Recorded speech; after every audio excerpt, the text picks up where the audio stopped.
minus 40 degrees. In this cold, the world turns hostile. The air itself feels sharp, burning the lungs with every breath. Exposed skin numbs in seconds. The wind does not simply blow. It pulls warmth out of the body like a living force. At temperatures like this, human strength means nothing. Muscles weaken, fingers stiffen. Judgment fades. Survival is no longer about courage or endurance. It becomes a matter of knowledge. Long before modern insulation, before glass windows, steel walls, and central heating, the indigenous peoples of North America lived here. They slept here. They raised children here. They survived winters that would shut down modern cities within hours. There were no emergency services. No more forecasts. No second chances. A single storm could last days. A single mistake could cost an entire family their lives. And yet, generation after generation, people endured, not by fighting nature, but by listening to it. They studied the wind. They observed how snow behaved. They learned how heat moved, how smoke rose, how cold crept in silently from the ground. Their homes were not built from guesswork. They were shaped by experience, loss, and memory. Each pole, each hide, each layer of earth carried lessons learned through centuries of survival. This is not a story about primitive shelters. It is a story about intelligence without textbooks, engineering without machines, comfort created not by technology, but by understanding the world as it truly is. This is the story of how people survived winter, when winter meant death. Winter was not a season for the indigenous peoples of North America. Winter was an active threat. It arrived without mercy and stayed without apology on the open plains and across frozen forests. Winter erased distance and direction. Snow buried trails. Wind destroyed landmarks. The world became a white emptiness where sound and sight could no longer be trusted. Cold was only part of the danger. The real killer was exposure. Wind stripped heat from the human body faster than fire could replace it. Moisture turned clothing into a weapon against its wearer, and darkness arrived early, cutting each day in half. In these conditions, survival depended on preparation long before the first snowfall. Winter camps were chosen carefully. Open hilltops were avoided. Low valleys that trapped cold air were rejected. People searched for places where the land itself offered protection. River bends, forest edges, natural windbreaks formed by earth and trees. A mistaken location could mean the wind never stopped. Winter storms could last 4 days. During that time, leaving shelter was often impossible. Food, fuel, water, everything had to be ready in advance. There were no second chances. Unlike modern life, where help is only a call away, winter offered no rescue. If a roof failed at night, if smoke filled the shelter, if bedding became wet, people did not fall sick slowly. They froze. Children were the most vulnerable. Elders, too. Every decision was made with them in mind. This is why winter homes were not built quickly or casually. They were designed with one purpose above all others: to protect life while people slept, because sleep was the most dangerous moment of all. A body at rest produces less heat. Awareness fades. Cold works silently. If a shelter failed during the night, people often never woke up. That reality shaped indigenous architecture more than comfort ever did. Warmth, dryness, airflow, and stability were not luxuries. They were the difference between survival and death. Winter was not something to be endured bravely. It had to be anticipated, understood, and respected. And those who learned its rules were allowed to live. At first glance, the tipi looks simple: a cone of wooden poles, a covering of animal hide. No thick walls, no heavy roof. To an untrained eye, it seems fragile. But winter does not care about appearances, and neither did the people who designed this home. The tipi was not built to fight the wind. It was built to understand it. On the open plains, wind was the most dangerous force of all. It stripped heat from the body faster than cold alone. It turned small mistakes into fatal ones. So instead of resisting the storm, the tipi invited it to pass. Its conical shape had no flat surfaces for the wind to strike. As the storm arrived, air flowed smoothly around the shelter, never finding a place to push with full force. Pressure did not build. The wind slipped past. This single idea, working with the wind instead of against it, made the tipi one of the most effective winter shelters ever created. But the shape alone was not enough. The tipi was never perfectly symmetrical. The back wall was always steeper. The front slope was more gradual. This imbalance was deliberate. The steep rear faced the strongest prevailing winds, while the gentler front reduced resistance from calmer air. Even the orientation mattered. The entrance always faced east. This was not just tradition, it was survival. Deadly winter winds most often came from the west and northwest. By turning the doorway away from them, heat loss was reduced every time someone entered or left. Inside, warmth stayed where it was needed. Every detail served a purpose. The height of the tipi changed with the season. Winter tipis were often lower and wider, reducing wind exposure and trapping heat more efficiently. The proportions, however, always remained the same. These ratios were not written down. They were remembered, passed from one generation to the next, through observation, repetition, and experience. A mistake of only a few degrees in the angle of the poles could weaken the entire structure. That lesson was learned the hard way, long before anyone measured wind speed or pressure. When storms intensified, the tipi did something remarkable. Instead of lifting or collapsing, it pressed itself downward. Wind forced the hide tighter against the poles. The structure became more stable the harder the storm pushed. A shelter that improved under stress. From the outside, it appeared calm. From the inside, it felt secure. Families slept while blizzards raged. Children grew up knowing that their home would hold. This was not luck. It was design refined over centuries. The tipi was not a temporary tent. It was a mobile winter house, engineered for movement, yet strong enough to face the worst storms on the plains. It proved that protection does not come from mass alone, but from understanding how nature moves. The tipi did not block the wind. It guided it.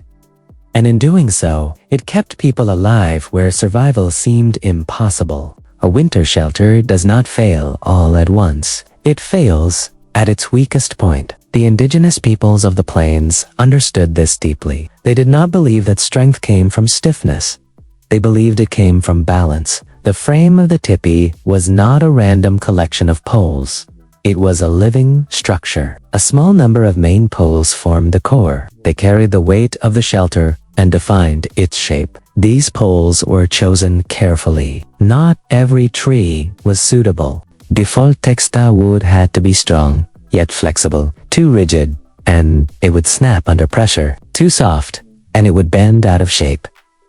When the storm arrived, the frame responded. Instead of resisting every gust, the poles shifted slightly, distributing force across the entire structure. This movement was not weakness. It was survival. The load never focused on a single point. The poles were placed in a precise sequence. Each new pole reinforced the previous one, creating a woven skeleton that held itself together. As wind pressure increased, the structure tightened. Knots and bindings did not loosen under stress. They gripped harder. The frame pressed downward, anchoring itself to the ground. This design meant that even powerful winds did not lift. Inside the tipi, this stability was felt immediately. The walls did not shake violently. The air did not rush unpredictably. There was movement, but it was controlled. People could sleep, children could rest without fear that the roof would collapse. The frame also allowed quick assembly and dismantling. This was essential. Winter did not always mean staying in one place. Hunting, weather, or a shelter that could not be taken down quickly was a liability. Women of the tribe, who traditionally erected the tipi, knew every pole by feel. They understood which pole belonged where, how it would behave in wind, and how tightly it needed to be secured. This knowledge was not written, it was carried in memory and muscle. A tipi could be raised in less than an hour, yet withstand storms that uprooted trees. That is the difference between building fast and building. The wooden skeleton of the tipi was not just a frame, it was a lesson in resilience. True strength does not come from resisting every force. It comes from knowing when to bend. And a shelter's strength is not only in its frame. In winter, the true battle is fought at the surface, where wind, moisture, and cold collide. For the Native American tribes of the plains, the outer covering of the tipi was not decoration. It was arma. This wall was made from bison hide, one of the most resilient natural materials available in the harsh plains environment. But rawhide alone was not enough. To survive winter, it had to be transformed. The process took weeks. Hides were carefully cleaned, stretched, and scraped. They were treated with fat to keep them flexible. Then they were smoked for long hours over slow fires. This smoke did more than darken the leather. It changed the structure of the hide itself. Smoked hide resisted water. It remained soft even after becoming wet and freezing again. Ordinary leather would stiffen, crack, and fail. In winter, failure was not an option. Snow often melted on the warm surface of the shelter during the night. By morning, that moisture froze solid. The hide had to survive this cycle again and again. Without tearing under its own weight, each winter cover required many hides, carefully selected for thickness and strength. They were sewn together into a single sheet using sinew. This was not thread. Sinew swelled when wet, sealing needle holes and preventing water from entering. The seams grew tighter under stress. The heavier the storm, the more secure the covering became. Once lifted onto the frame, the weight of the hide played an unexpected role. It pressed the shelter downward, adding stability in high winds. What seemed like a disadvantage, hundreds of kilograms of leather became a source of strength. Wind could not easily lift what gravity held firmly in place. Light passing through the hide created a warm glow inside the shelter. Even during overcast days, the interior felt alive rather than dark and lifeless. At night, with a fire burning inside, the tipi glowed like a lantern on the frozen plains. Inside this living wall, heat moved slowly. Unlike fabric, leather has a dense, fibrous structure that traps air and blocks wind. Cold currents could not easily pass through it. Warmth stayed inside. Over time, the hide darkened near the top of the shelter. Soot and smoke accumulated. This was not a flaw. It added another layer of protection against moisture, as melted snow ran down the surface and away from the interior. Nothing was wasted. When a cover became too worn for winter use, it was not discarded. It was cut down and reused. For clothing, footwear, repairs, material cycles were closed. Waste was a luxury no one could afford. The tipi skin was not static. It responded to the environment. As humidity changed, the hide expanded or contracted slightly. People adjusted tension ropes daily, keeping the surface smooth and tight. A sagging wall could collect snow. Snow meant weight. Weight meant danger. Caring for the shelter was a constant task, but that care paid for itself. Every night, people slept in warmth. The hide wall did not simply separate people from winter. It absorbed its punishment and stood between life and death. In the next layer of this system, we will see how even the air inside the shelter was carefully controlled because walls alone were not enough. Even the strongest walls are useless if the air inside turns deadly. In winter shelters, cold was not the only danger. Smoke and moisture could kill faster than frost. The indigenous peoples of North America understood this deeply. They knew that fire was essential for survival.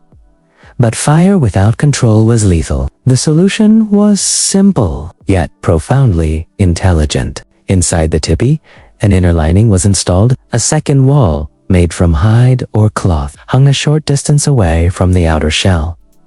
At first glance, it looked insignificant, but this invisible wall transformed the entire shelter. Cold air always enters from below. Instead of flooding the living space, it was trapped between the outer hide and the inner lining. There, it began to rise.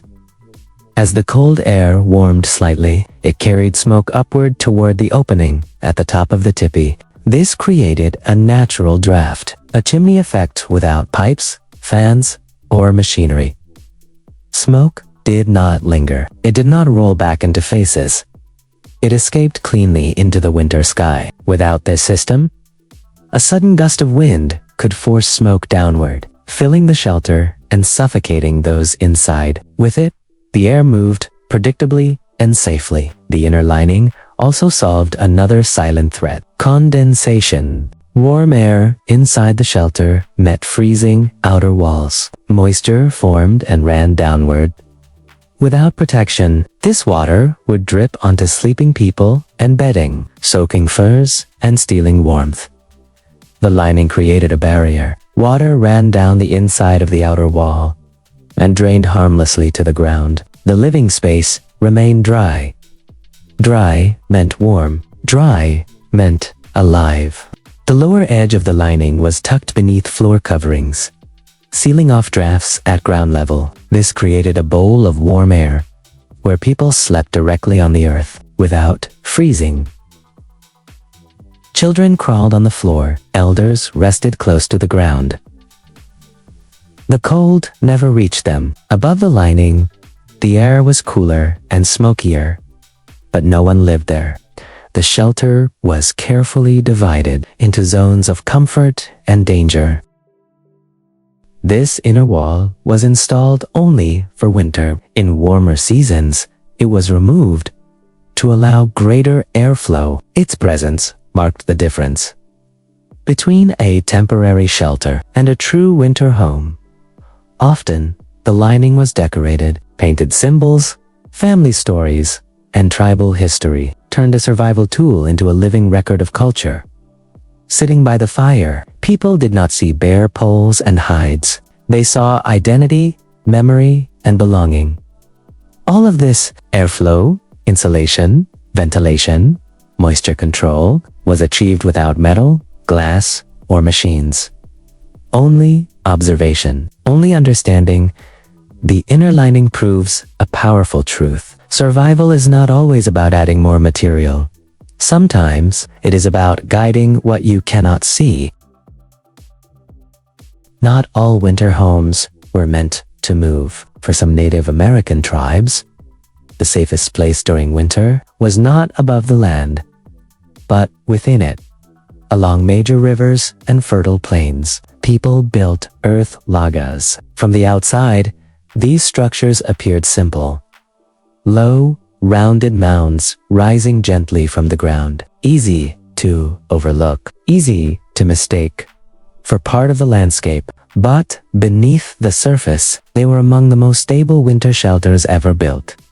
Earth was their greatest ally. Thick layers of soil-covered wooden frameworks, creating walls that wind could not penetrate. While blizzards raged above, the earth absorbed and slowed the cold. Temperature changes happened gradually. There were no sudden drops, no violent drafts. In winter, this stability meant survival. The roofs of earth lodges were supported by massive wooden posts. At the center stood heavy pillars, carrying the weight of soil, snow, and time. Snow accumulating on the roof was not a threat. It became insulation, another protective layer between the cold sky and the people inside. Entrances were long and narrow, often built as low tunnels. Cold air settled there, never reaching the main living space. Each step inward meant warmth increased. Inside, the floor was dug below ground level. At this depth, the earth rarely froze. Heat from the ground rose slowly, helping to warm the shelter from below. A fire burned at the center. Smoke escaped through an opening above, while light filtered down softly. Families gathered around this hearth. They cooked, they slept. They waited out the long winter months together. These homes were built to last. Unlike portable shelters, earth lodges were used year after year. Maintained, repaired, and passed down. Children grew up within the same walls. Elders aged beside the same fires. During the coldest nights, even animals were sometimes brought inside. Their body heat added to the warmth, turning the shelter into a shared refuge for all life. Earth lodges were not about speed or movement. They were about permanence. They showed a different kind of wisdom, one that trusted the land to protect those who respected it by blending into the earth itself. People found safety where storms could not reach them. In the dense forests of North America, winter demanded a different answer. Here, the wind was broken by trees. Snow piled high beneath branches. Wood was abundant. For the Native American tribes of the northeastern forests, survival did not come from moving quickly. It came from staying together. They built longhouses. These structures were not small homes. They were vast wooden shelters, stretching like corridors through the forest, sometimes longer than a football field. From the outside, they looked simple. Curved frames covered in thick sheets of bark. Low silhouettes beneath the trees, but inside, they were alive. Flexible saplings formed arched ribs, bent and tied together to create a strong, rounded shape. This design allowed snow to slide away, instead of collecting and collapsing the roof. Bark panels overlapped like scales, shedding rain and snow. Moss and clay sealed the gaps, turning the structure into a winter cocoon. Inside the longhouse, a central passage ran from one end to the other. Along this corridor, fires burned at intervals, each one shared by multiple families. Heat rose and spread, warming the entire space. There were no private rooms. Families slept side by side. Children, parents, elders, all together. Crowding was not a flaw. It was insulation. Body heat mattered. Platforms lined the walls. Raised above the cold ground, the lower levels served as sleeping space. The upper levels stored food, tools, and supplies. Kept dry and warm by rising heat. Smoke escaped through small openings in the roof, which could be closed during storms. Airflow was controlled carefully. Too much ventilation meant cold. Too little meant danger. Life in winter slowed inside these wooden tunnels. People repaired tools. They told stories. They passed down knowledge. The longhouse was more than shelter. It was social structure made physical. During the coldest months, survival depended on cooperation. No one survived winter alone in the forest. Food, warmth, labor. Everything was shared. The longhouse made this possible. It turned a group of individuals into a single living system. While storms battered the forest outside, life continued within these walls. Togetherness was not just cultural tradition, it was winter survival. In winter, the most dangerous moment was not the storm itself. It was sleep. When the body rests, heat production slows. Awareness fades. Cold works quietly. For the indigenous peoples of North America, surviving the night meant mastering two enemies at once: snow and frozen ground. Snow, surprisingly, was not always the enemy. Snow is mostly air. When packed correctly, it becomes an excellent insulator. People learned to use it. Snow was piled against the bases of shelters, sealing gaps where wind tried to enter. This created a protective barrier that trapped warmth inside. Hunters caught far from camp used snow itself to survive the night. They shaped mounds of dense snow, allowed them to harden, then carved out inner spaces. Inside these snow shelters, temperatures could remain near freezing. Even when the outside air dropped to -40, wind could not reach them. And without wind, cold lost much of its power. But the ground was a different threat. Frozen earth pulled heat from the body relentlessly. No fire could compensate for direct contact. Sleeping directly on the ground, even inside a warm shelter, was deadly. So layers were essential. First came branches.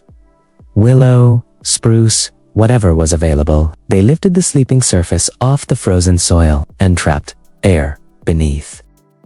On top of this came woven mats that added structure and comfort.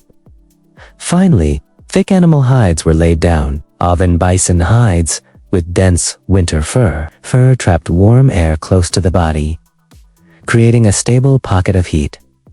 Multiple layers were used. Some hides faced fur down for insulation, others faced fur up for comfort. At night, people slept wrapped in additional furs, fully enclosed. Dryness mattered more than thickness.